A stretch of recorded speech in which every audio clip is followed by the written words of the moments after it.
Grace, peace, and love of God be with you and your families now and forevermore. Amen. Please be seated.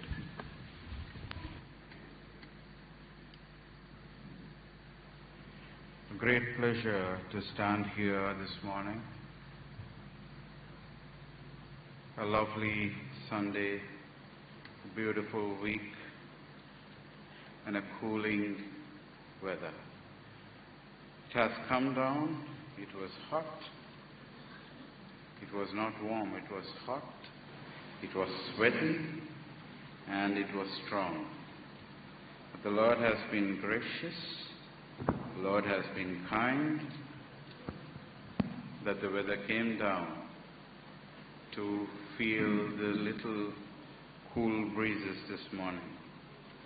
I'm really touched with the text today, Isaiah chapter 40, verses 26 to 31. Isaiah chapter 40, verses 26 to 31. Isaiah is a very interesting book. It has two parts, it has three parts. Systematically or traditionally, they speak of Isaiah writing the book. But when we look into the text, it has two parts. Majorly chapter 1 to chapter 39 and chapter 40 to chapter 66. So today's lesson, Isaiah chapter 40, falls in the second part of the Isaiah ministry, where the people of Israel were enslaved by the Assyrians or the Babylonians. So we speak from that kind of text, or we understand the life of Israel and the life of Isaiah and his implications on how people turned towards God and how they were delivered to be free and how they were blessed. Isaiah chapter 40. Isaiah is a kind of man that we see in the Bible, who was going up and down, and God asked, who is going to deliver my people, or who is going to teach to my people, who is going to preach to my people, or who is going to speak to my people on my behalf? And Isaiah immediately responds. This is not found in the Holy Bible as we see. It is actually found in the Hebrew text called the book of Midrash, where it says Isaiah was going up and down, and God asked, who is going to speak to my people? And Isaiah immediately replied, here am I, send me. Here am I, send me. And then God interestingly exhorts, interestingly negates with Isaiah and tells him, my children are troublesome, they are sensitive, and if you are ready to be insulted and even beaten by them, you may accept my message. If you are ready to be beaten, if you are ready to be insulted, accept my message. And if not, you would better renounce it. If not, you better renounce it. Today in the morning, I would like to draw your attentions towards the call of duties and our commitments in order to glorify our Lord, our Creator, our Christ. God committed people. God made people commit themselves. God made them offer their duties to God. So let us try to understand the duties and commitments that we made with the Lord in the beginning. Isaiah chapter 40, as we see this morning, is a chapter where Lord speaks about the wrath that he is going to pour down upon the people, for they have been not listening to the words of the Lord. And the Lord says to Isaiah this way, that you shall renounce it, or you shall go back. You might be beaten, you might be insulted, and the people are really sensitive. people are really sensitive and you need to be responsible for them. That's the very first admonishing that God gives to Isaiah. Why? God, when started his ministry with Isaiah among the people of Israel, chapter 9, Isaiah chapter 19 says this: through the wrath of the Lord of hosts is the land darkened, and the people shall be as fuel of fire. The people will be put down to fire, or the people will be furnaced down. And it is the wrath of the Lord. And these are the kind of words that Isaiah is going to speak to the people of God. And the Lord says they are going to insult you, they're going to beat you, at moments they might drive you to death. So God was really responsible even for his servants. That's why God exhorts Isaiah saying, you might be killed, you might be beaten, you might be insulted. And if you are only ready for this, then let's start working. So Isaiah says, no problem, I'll do it. No issues, I will do it. This is the kind of attitude of most of the ministers of God that we see, especially from the first book of Kings. The first book of Kings, when Samuel, or the first book of Samuel, when he was put down in the temple, Samuel himself uses this word, look, here I am, Lord, speak to me. Your servant is hearing. And David also responds in the same way. Solomon responds in the same way. Or most of the people, most of the kings, most of the priests, most of the prophets speak the same way. When God calls, they say, here I am. I'm ready to hear. And everyone who uses the statement, here I am, they were not just used by God, they were insulted by the people of God. They were put into havoc. They were pushed. They were tested. There were many trials. There were many temptations. The ministry of God that we choose is not simple. It's not easy.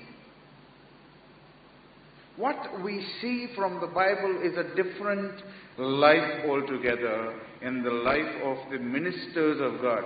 When I speak of ministers of God, I just don't speak of the priests and the high priests or the prophets and the prophetess. I speak of the people like the kings, like the leaders, like the judges, like the people who were serving the Lord and serving to the people. There are many of this kind of instances that we see in the whole of the Holy Bible that we have.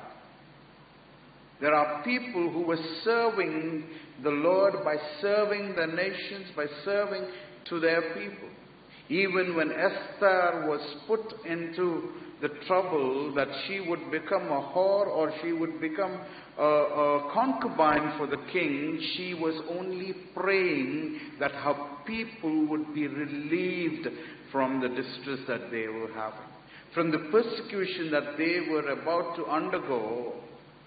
And Esther was praying for them. Esther was ready to sacrifice her life for the people of God. Serving to people of God is not easy. God can use anyone, anything. It's not just anyone, it's anything. Look at the life of many spiritual beings that we see in the Bible. God could use even a donkey to speak to a man. Even a donkey to speak to a man, or a crow to feed a prophet. It's usually what we see in the Bible is, or what we see in our livelihood is, it's usually the woman of the house, the mother or the wife who feeds the family. But here, a raven feeding a prophet. That's why I was saying, God can use anyone, anything. So when we commit our lives to the duty, or when we commit ourselves to the work of the Lord, there are only troubles and toils. No, there are no silken beds.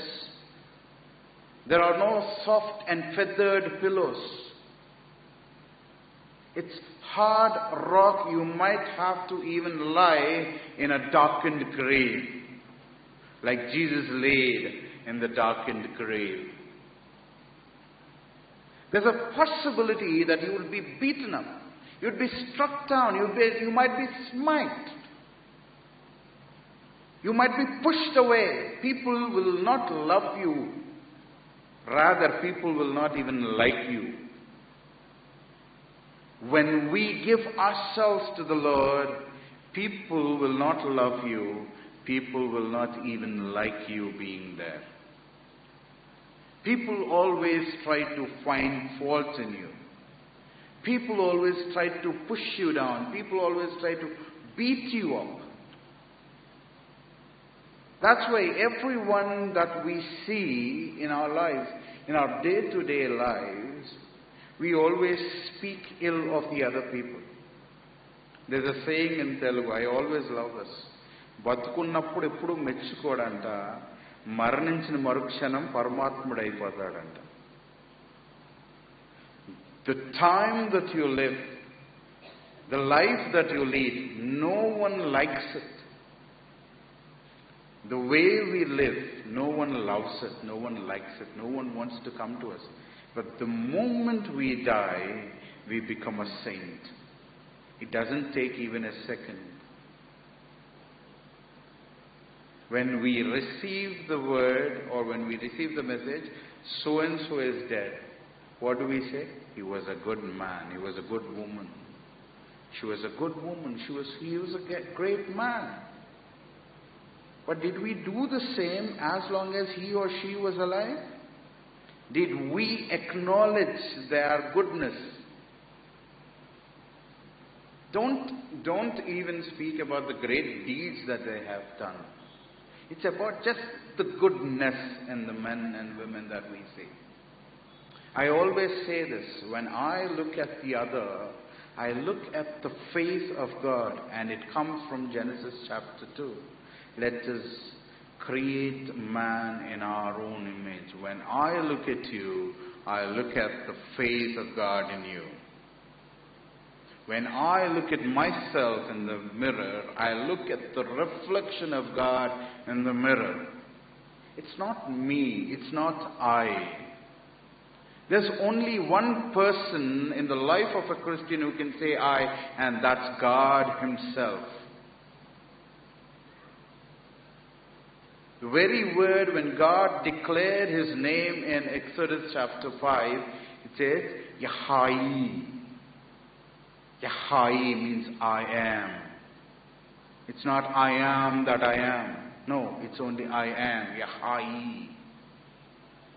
So when God declared that I am, Jesus also declared that I am is the way. I am is the life. I am is the truth. I am is the true wine. It's the God who is life. It's the God who gives life. It's the God who shows the way. And we forgot this.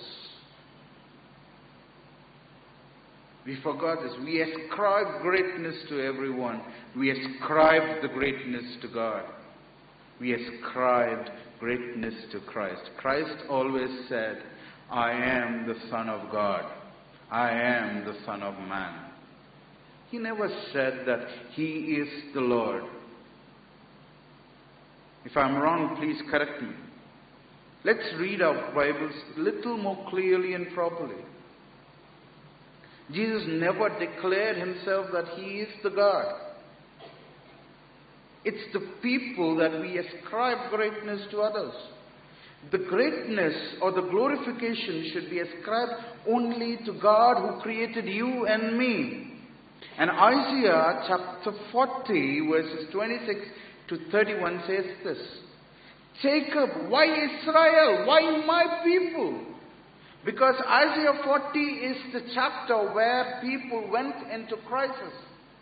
And God seeks that His people speak to the people of God who are in crisis, which we are not doing. People are dead. People are in crisis. People are in troubles. People are in pain. It really surprises me that most of us do not understand the fact when they say that be kind to one another because they are waging their own wars. Everybody is in a spree of waging their wars, struggling in their lives. The people in Isaiah are struggling. The people that we see in Isaiah 40 are struggling, and God says to Isaiah, go speak to my people, deliver them. It is a word of hope. It is a message of hope to the people of Isaiah, and it's not just any other delivery message. Any other message there where it says, go deliver my people, go fight for them, like what God was saying to Moses. No, this is a different kind of message. The people who lived well, the people who enjoyed the freedom of God, the people who went into Canaan and settled their lives, and the people who lived gloriously under the reign of David are in crisis today. We are in crisis today. We lived an exemplary life. Their father was great. Their father earned a lot. They put them in a prosperous situation. No, that's not the same with everyone today. We might be rich, but we are in crisis. We are rich in terms of worldly inheritance, but we are always in crisis. There is no peace among our own family, between the wife and the husband, between the son and the father, daughter and the mother. Let's live around the in-laws. Sisters, brother-in-law, sister-in-law, mother-in-law, father-in-law, or daughter-in-law, or son-in-law. Leave the relationship there. There's no need for us to speak about them. Let us speak about the relationship between the father and the son. It's not good. And write me if I'm wrong. Please do write me if I'm wrong. The relationship between the father and the son, or the husband or the wife, or the brother and the sister, or between the brothers and the sisters, it's not good. It's not good. Because we are so worried. And we always have been trying to look down on the others. And Jesus himself admonishes his people, love your neighbor as you love yourself. Love your neighbor as you love yourself. And we forgot the same fact here. We forgot the essence of love. There's always a saying, or always the fathers and the mothers usually use, especially the fathers. You will know only after I die. Why? Because the kids have forgot the love of the Father as we forgot the love of the Creator. As we forgot the love of the Creator. The love that He says, the cross is empty. The tomb is empty. And our hearts are empty. The cross, the tomb, and our heart. All three are empty. They have to be filled in by the love of God, when it is filled in love of God. And that's what Jesus was doing. That's what Jesus also says. If you have seen me, you have seen God. If you have seen the love of Christ, you have seen the love of God. Have we realized the love of God? The love of God was so great, was so immense, that a blind man says, Davidu Kumaruda, O son of David. Or the crippled say, the lame say, if you wish, if you will, cleanse me. If you like, if you love me, cleanse me. Nikishtamaite nanu shuddhiniga chey. And Jesus does not respond. He says, I do love you. I do care for you. I know you. The Lord knows us. You don't have to tell about your troubles. You don't have to tell about your toils. We need to realize that everyone is struggling. Why, O Jacob? Why, O Israel? Why, O people of God? You torment and trouble each other. You have been troubling the Lord. Because they carry the image of God, the character of God, and we forgot to look at the same image and character of God. A very simple solution I would tell you. When someone has taken loan from us, what do we say? And they are not returning it back. What do? We fight with them. Or we curse them. What double these kunade battledu. We curse them.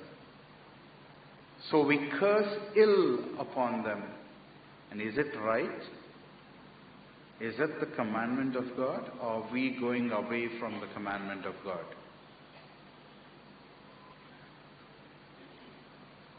So going away or going against the commandment of God is sin, and the wages of sin is death. What are we supposed to do? If I were to be in your place, I would pray like this. Lord, give him or her strength so that she would return my debt. Lord, give him or her the strength that she would return my debt. She has loaned from me. He has loaned from me. Give them the strength, the courage, the will, the desire to return it. Are we praying for them? Are we praying for the weak and the weary?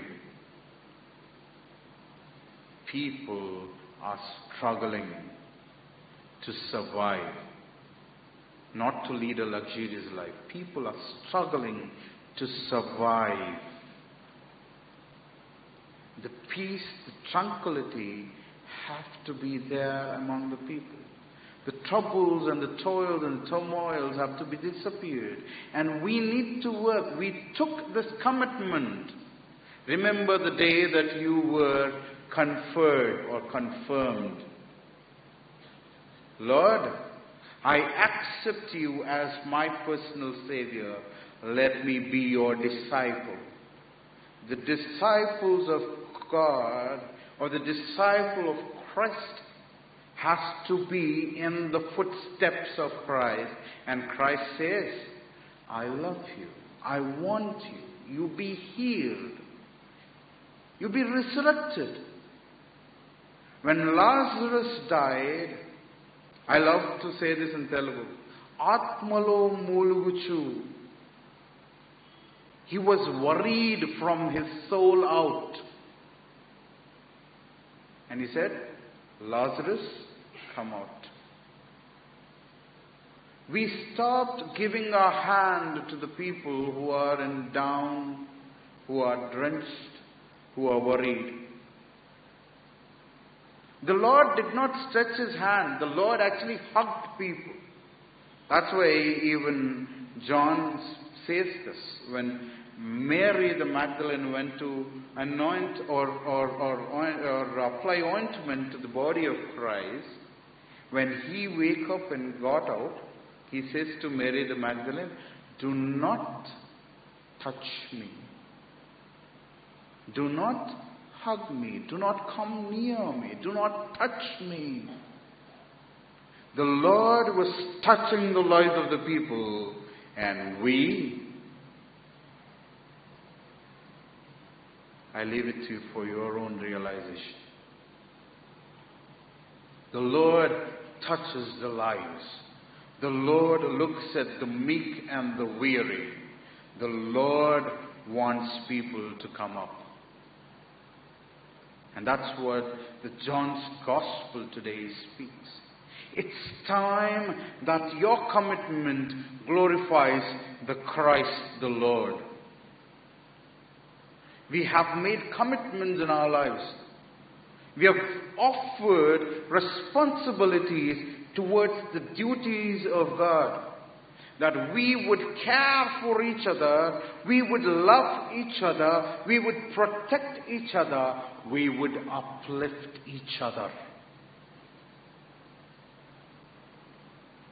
And we do not stand for ourselves. We wait for others to come and stand for ourselves. It's time that we stand for ourselves. It's time that we walk a mile for the others. It's time that we glorify the Lord for the greatness He has put in us. It's time that we establish ourselves as the Christ or the Christians of the Lord. It's time that we move. And the life of a Christian is never, ever static. It's never static. It always calls for an action. And we are shamelessly Christians on every Sunday.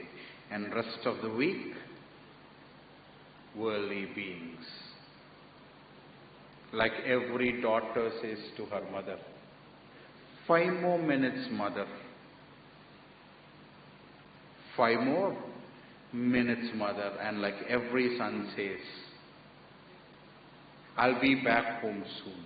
And it's only after 12 or 1 in the midnight. And the daughter, 5 minutes, usually goes to half an hour and 1 hour sleep. So we are lethargic enough to sleep long, and we are lazy to return back to God. It's not time for all those things. It's time to return to the Lord. And that's what is repentance in the Lord. Let's start working for each other to amplify and glorify the Spirit of Lord among us. Let us lead our lives in the ways of the Lord. May the knowledge that surpasses all understanding through Christ be with you and your families now and forevermore. Amen.